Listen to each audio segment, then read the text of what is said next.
We're going to feature a testimony by a man of God named Mickey Robinson. You're going to be absolutely amazed when you hear this story, because he was in a plane crash that literally destroyed him. In fact, it killed him. And yet he's alive to tell the tale. Hold on to your seats right now and listen to this amazing, outstanding testimony of the goodness of God.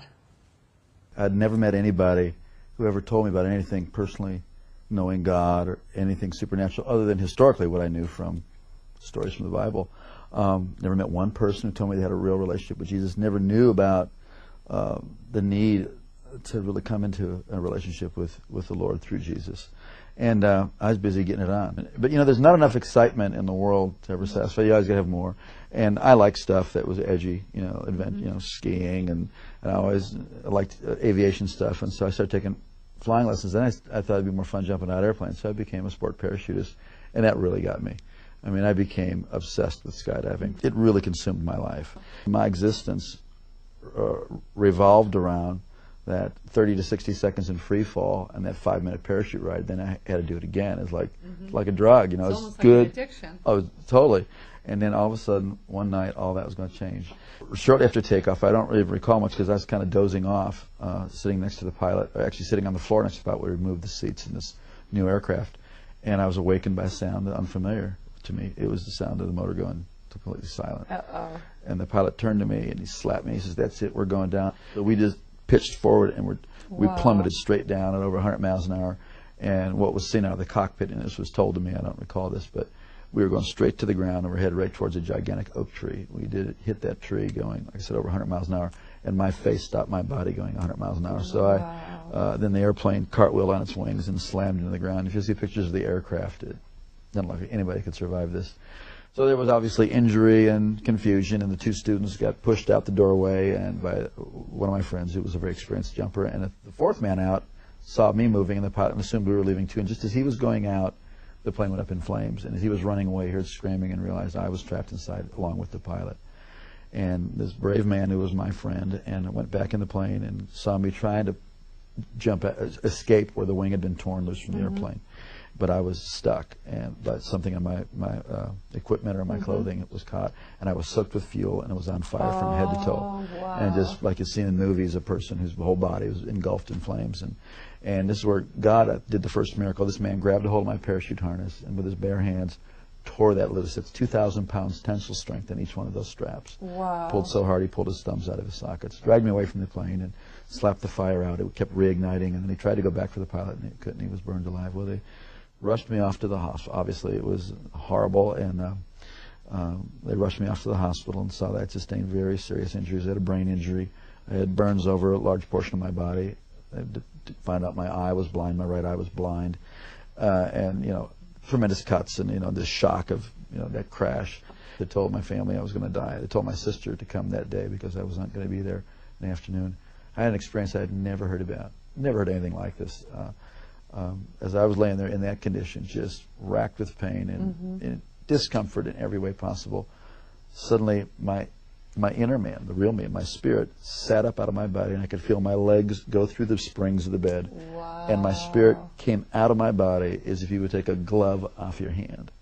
And instantly, I was in the spiritual world. Instantaneously, I knew this was the real world. And this man that I was seeing was the real me. Now, when that happened, were you aware of any pain still? Or no, I was totally completely separated from the pain and the carcass. Completely, no. And I didn't even remember turning around and looking. I mean, I was transferred immediately into a spiritual dimension. And everything about the spirit world is more real than this world. The colors are brighter. The edges of everything are sharper. The emotions are just enhanced. They are clear. And instantaneously, the thing that really struck me the most was there was a complete absence of the awareness of time. Everything in this world is relative to time. You know, you got up this morning, you'll go to bed at night. Something is old, something is new, it will get old. Something is born, it will die. Everything in this plane, in the physical plane, in the natural plane, is relative to time. But everything in the spiritual plane is relative to eternity. So what had been natural to be aware of time was totally gone. And I was totally aware of eternity. It is shocking. It is stunning to be conscious and to know what eternity is. Also, logic and reasoning doesn't happen there. based on the sum total of all my intelligent thoughts that I've learned, I've had a death and I'm in the spirit world. It's like you just know that you know that you know. It's like having a revelation constantly, and it was incredible. And I knew I was traveling. I could feel, that I was traveling. And as I looked ahead, there was this pure white light. It was whiter than the whitest snow and brighter than 10,000 suns. And yet I could look right at it, and it was compelling. And it was like I was being towed. I was being towed like a tractor being. And as I was looking, I could feel this anticipation. Wow. But then simultaneously to that, on my right side, I could feel something, and I looked, and there was this blackness sweeping. Now this blackness, as I looked at it, instantly I was aware of its complete nature. It was eternal, like I was experiencing eternity. It was without any matter. It was without any life.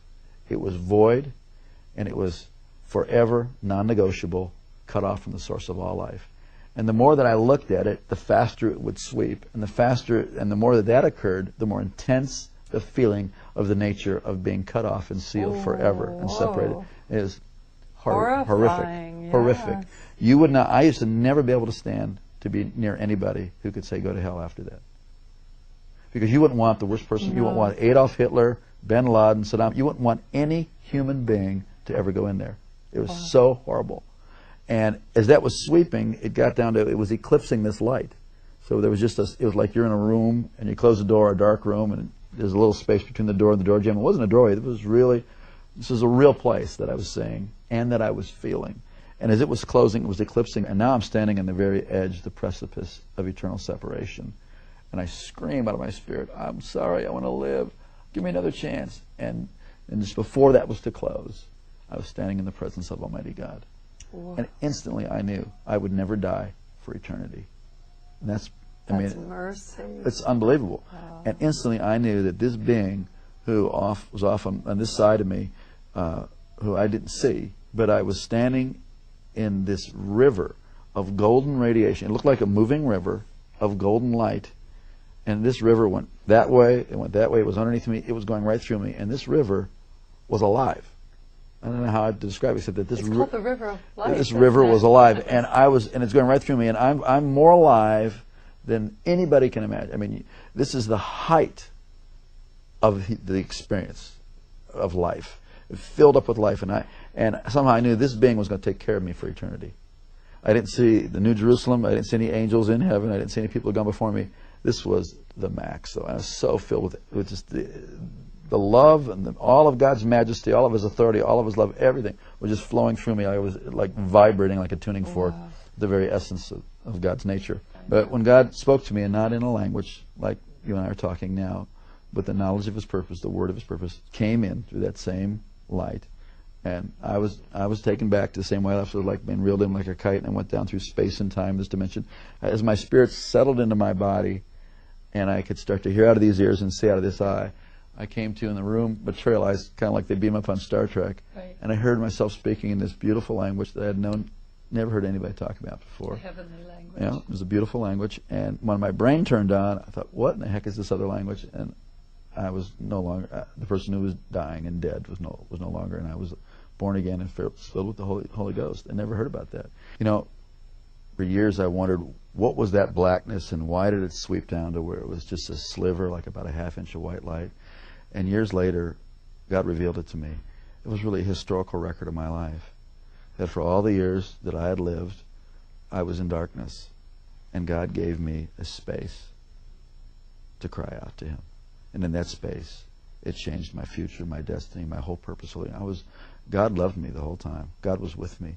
But, please don't wait until you're that desperate. We're desperate right now, and He's with you, and you have a chance today to cry out to God. It's not complicated. It's not religious. I mean, certainly my prayer wasn't all that complicated, and it wasn't about religion. It was about I needed life, and there is no one of us before God that doesn't need the whole life that He has to offer.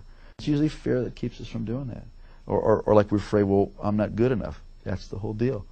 We need God.